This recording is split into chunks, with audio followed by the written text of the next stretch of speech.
अस्सलाम वालेकुम। तो हम बात कर रहे थे सब फर्टिलिटी की। हमने काजीज़ और इसकी हिस्ट्री हमने पहले डिस्कस कर ली है। अब हम बात कर लेते हैं इन्वेस्टिगेशंस की कि हम इन्वेस्टिगेशन क्या क्या करवाएंगे। फीमेल इन्वेस्टिगेशन में क्या है, सबसे पहले हम ब्लड हार्मोनल प्रोफाइल करवाएंगे। Blood hormonal profile number 1। तो इसमें हम क्या करेंगे, देखेंगे कि इसमें FSH का लेवल कितना है, LH का लेवल कितना है और एस्ट्राडायोल जो हमारे पास हार्मोन है उसका कितना लेवल है। इसके अलावा हम करवाएंगे एक mid luteal progesterone. Mid luteal progesterone ये हम करवाएंगे डे 21 पे, ठीक है। डे 21 पे करवाएंगे और इसमें हमें पता चलेगा कि ओव्यूलेशन हो रही है या नहीं। तो ये हम किस लिए करवा रहे हैं, ओव्यूलेशन को कंफर्म करने के लिए, ओव्यूलेशन को कंफर्म करने के लिए। उसके बाद हम करवाएंगे AMH, एंटी मुलेरियन हार्मोन। क्या है, एंटी मुलेरियन हार्मोन। तो ये टेस्ट हम तब करवाते हैं कि जब कोई हमारे पास क्लाइंट आए, उसकी एज मोर देन 40 हो, 40 से ओवर 40 ईयर्स ओल्ड हो, तब हम कराते हैं AMH। तो ये हम इसलिए करवाते हैं कि हमें पता चल सके कि ओवेरियन रिजर्व कितना है। ओवेरियन रिजर्व मैं आपको नेक्स्ट आगे बता देती हूँ कि ओवेरियन रिजर्व क्या होता है। तो इसके अलावा हम करवाएंगे थायराइड फंक्शन टेस्ट। अगर एक पेशेंट जो है हमें हिस्ट्री दे रही है कि उसकी इर्रेगुलर मेंस्ट्रुअल साइकिल है, इर्रेगुलर मेंस्ट्रुअल साइकिल है, तो फिर हम क्या करवाएंगे, थायराइड फंक्शन टेस्ट करवाएंगे। प्रोलैक्टिन और टेस्टोस्टेरोन को लेवल्स भी चेक करेंगे। क्या करवाएंगे, थायराइड फंक्शन टेस्ट करवाएंगे। इसके अलावा क्या करवाएंगे, प्रोलैक्टिन एंड टेस्टोस्टेरोन, प्रोलैक्टिन और टेस्टोस्टेरोन के लेवल करवाएंगे हम लोग। फिर हम क्या करवाएंगे कि क्लेमीडिया की टेस्टिंग भी करवा लेंगे साथ में कि कोई इन्फेक्शन वगैरह तो नहीं है, क्लेमीडिया की टेस्टिंग। इसके अलावा क्या है, हम ट्रांस विजाइनल अल्ट्रासाउंड करेंगे। Transvaginal, not transabdominal, transvaginal ultrasound करेंगे, ठीक है। तो ये हम क्यों कर रहे हैं, इससे हमें पता चलेगा कि यूट्रस का जो साइज़ कितना है, उसकी शेप कितनी है, उसकी जो ओवेरियन साइज़ कितना है, उसकी पोजीशन क्या है, और उसके फेलोपियन ट्यूब्स जो हैं उन पेटेंट हैं या फिर कोई हाइड्रोसल्पिंग्स वगैरह है। तो मीन्स कि हम उसकी एनाटॉमी को चेक कर लेंगे ट्रांस विजाइनल अल्ट्रासाउंड से। ट्रांस विजाइनल अल्ट्रासाउंड के साथ साथ क्या करवाएंगे हम लोग, उसमें एंट्रल फॉलिकल काउंट भी काउंट कर लेंगे। एंट्रल फॉलिकल काउंट AFC, इसका भी हमें पता चल जाएगा। एंट्रल फॉलिकल काउंट का भी हमें पता चल जाएगा ट्रांस विजाइनल अल्ट्रासाउंड से, ठीक है। इसके अलावा अगर हमने पेशेंट को असिस्टेड हमने देनी है, उसे असिस्टेड रिप्रोडक्टिव टेक्नोलॉजी अगर हमने यूज़ करनी है, ART अगर हमने यूज़ करना है, तो उसके लिए हमने स्क्रीनिंग करवानी है हेपेटाइटिस B और C की, HIV की, हेपेटाइटिस B एंड C, इसकी भी हम लोग स्क्रीनिंग करवाएंगे अगर हमने ये प्रोसीजर अडॉप्ट करना है, मीन्स के असिस्टेड रिप्रोडक्टिव टेक्नोलॉजी। तो उसके लिए हम स्क्रीनिंग करवा लेंगे हेपेटाइटिस B की, C की और HIV की। तो ये थी हमारे पास इन्वेस्टिगेशन। ये हमारे पास इन्वेस्टिगेशन क्या है, ओवेरियन मीन्स के हार्मोन्स को लेवल। अगर हमने ट्यूब्स को चेक करना है कि ट्यूब्स पेटेंट हैं या नहीं, ट्यूबल असेसमेंट, तो उसके लिए हम क्या करेंगे,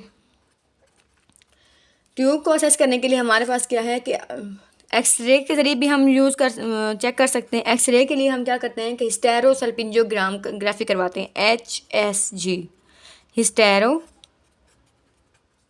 सेल्पिंजोग्राफी। इसके अलावा अल्ट्रासाउंड भी करवा सकते हैं। अल्ट्रासाउंड पे हम क्या चेक कर सकते हैं कि हिस्टेरो कॉन्ट्रास्ट साइनोग्राफी, हिस्टेरो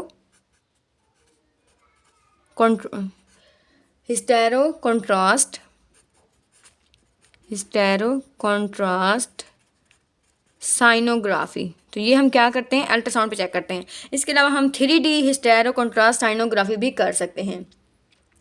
लेकिन अगर कोई हाई रिस्क पेशेंट हो और उसमें पेल्विक पैथोलॉजी हो, तो हम क्या करते हैं, लेप्रोस्कोपी और हिस्टेरोस्कोपी भी यूज़ कर सकते हैं। लेप्रोस्कोपी और हिस्टेरोस्कोपी, लेप्रोस्कोपी एंड हिस्टेरोस्कोपी ये तब हम कर रहे हैं जब पेशेंट में पेल्विक पैथोलॉजी हो और वो मीन्स के हाई रिस्क पेशेंट हो। तो ये थी हमारे पास इन्वेस्टिगेशन जो आपको आनी चाहिए। आपसे SQ वगैरह में भी पूछी जा सकती हैं कि अगर एक फर्टिलिटी की पेशेंट आई है तो हम उसके लिए क्या क्या इन्वेस्टिगेशन करवाएंगे। तो मीन्स कि हमने क्या करवाना है, ब्लड हार्मोनल प्रोफाइल करवाएंगे। उसमें क्या है, मिड ल्यूटियल प्रोजेस्टेरोन 21 डे पे जो है हम करवाते हैं, और ये हम लेस देन 35 ईयर ओल्ड में करवाते हैं, जिसकी एज जो है लेस देन 35 ईयर ओल्ड। फिर हम एंटी म्यूलेटिन हार्मोन करवाते हैं, फिर इरेगुलर मेंस्ट्रुअल साइकिल हो तो फिर हम थायराइड का लेवल चेक कर लेते हैं, प्रोलैक्टिन, टेस्टोस्टेरोन वगैरह, क्लेमिडिया की टेस्टिंग करवाते हैं, ट्रांसवेजाइनल अल्ट्रासाउंड करवाते हैं। इसके अलावा फिर हम क्या करते हैं कि ट्यूबल असेसमेंट के लिए भी कुछ टेस्ट करवाते हैं। अब हम बात कर लेते हैं कि ओवेरियन रिजर्व होता क्या है। ओवेरियन रिजर्व, ओवेरियन रिजर्व ये क्या है, जो फीमेल रिप्रोडक्टिव पोटेंशियल जो होती है वो डायरेक्टली प्रोपोर्शनल होती है to the remaining number of oocyte। Means के फीमेल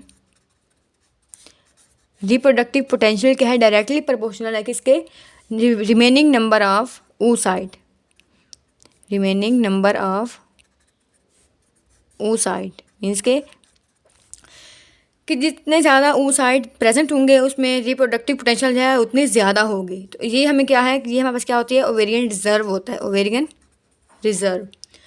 तो इसके लिए हम क्या करवाते हैं कि जो हमने ट्रांसवेजाइनल अल्ट्रासाउंड किया था और उस पर हमने एंट्रल फॉलिकल काउंट देखा था। अगर एंट्रल फॉलिकल काउंट जो है, एंट्रल फॉलिकल काउंट अगर वो लेस देन 4 हो बट मोर देन, मीन्स कि अगर 4 to 16 आ जाए तो ये हमारे पास नॉर्मल है।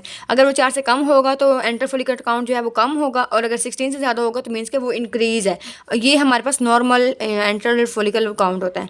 इसके अलावा हम AMH भी करते हैं रिजर्व को चेक करने के लिए। इसके लिए हम AMH हार्मोन जो है ये ग्रेनुलोसा सेल्स जो होते हैं ओवेरियन फॉलिकल्स के वो प्रोड्यूस करते हैं, और ये जो है जो मेंस्ट्रुअल साइकिल है उससे इंडिपेंडेंट होता है। मीन्स कि जो उसमें मेंस्ट्रुअल साइकिल के दौरान जो हमारे पास गोनाडोट्रोपिन रिलीज हो रहे होते हैं उनसे इफेक्ट नहीं होता, इसलिए हम AMH जो है वो किसी भी साइकिल के किसी भी टाइम भी करवा सकते हैं। ये क्या होता है, इंडिपेंडेंट होता है, इंडिपेंडेंट ऑन मेंस्ट्रुअल साइकिल। ठीक है, ये थी हमारे पास ओवेरियन रिजर्व।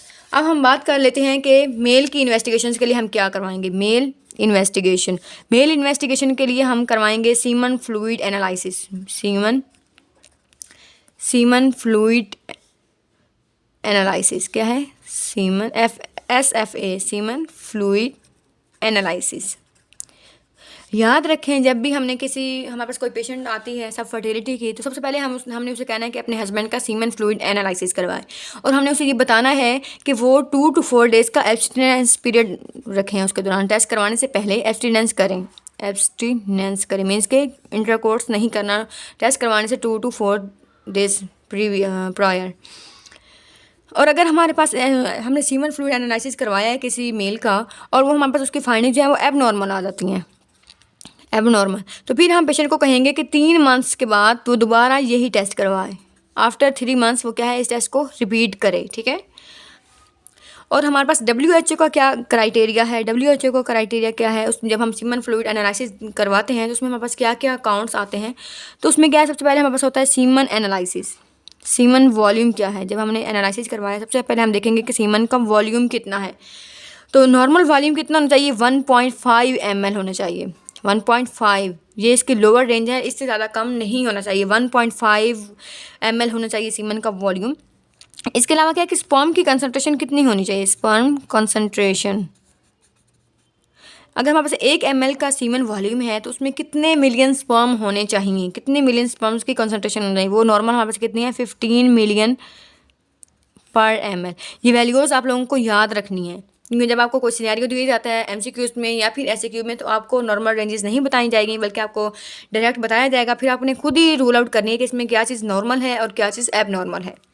तो हमने क्या देख लिया, सीमन का वॉल्यूम कितना है, स्पर्म की कंसंट्रेशन कितनी है, इसके अलावा टोटल स्पर्म का नंबर कितना है, टोटल स्पर्म नंबर। मीन्स के टोटल स्पर्म नंबर हम उस तरह देख रहे हैं कि एक इजैकुलेशन में टोटल कितने मिलियन स्पर्म थे। तो ये हमारे पास होने चाहिए 39 मिलियन पर इजैकुलेट। ये आप लोगों ने याद, क्योंकि हम टोटल की बात कर रहे हैं, टोटल का मतलब है कि एक इजैकुलेशन में कितने स्पर्म हैं। फिर इसके अलावा हम देखें progressive motility, progressive motility. Motile तो सारे स्पर्म होते ही हैं, लेकिन क्या है प्रोग्रेसिव मीन्स के जो फॉरवर्ड मोटाइल होते हैं तो उनकी परसेंटेज कितनी होनी चाहिए, नॉर्मल 32% जो है उनकी प्रोग्रेसिव मोटिलिटी होनी चाहिए। इसके अलावा क्या है कि मॉर्फोलॉजी क्या होनी चाहिए, नॉर्मल फॉर्म्स, मॉर्फोलॉजी या फिर नॉर्मल फॉर्म के कितने स्पर्म्स होने चाहिए, स्पर्म का काउंट कितना होना चाहिए। तो वो क्या है, नॉर्मल क्या है 4% होना चाहिए, 4% जो है वो नॉर्मल उनकी फॉर्म्स होनी चाहिए, इनमें हेड, मिडल पीस और जो सारे और टेल वगैरह मीन्स के एक नॉर्मल स्पर्म कितना % होना चाहिए, 4% होने चाहिए। इसके अलावा क्या है कि लाइव स्पर्म कितने होने चाहिए, लाइव स्पर्म। फिर उसमें 58% होना चाहिए और उसकी जो pH है वो क्या है, मोर देन 7.2 होनी चाहिए। तो ये हमारे पास क्या है, WHO का क्राइटेरिया है। और ये आपसे फुल फ्लैश क्वेश्चन भी पूछा जा सकता है SQ में कि WHO के क्राइटेरिया के मुताबिक जो SFA है, मीन्स के सीमन फ्लूइड एनालिसिस है, उसकी क्या रेंजेस हैं, उसमें क्या क्या चीज़ें हम देखते हैं और उसकी रेंज क्या है। तो ये आप लोगों को फिंगर टिप्स पे आना चाहिए। नेक्स्ट पार्ट में हम मैनेजमेंट की बात कर लेते हैं।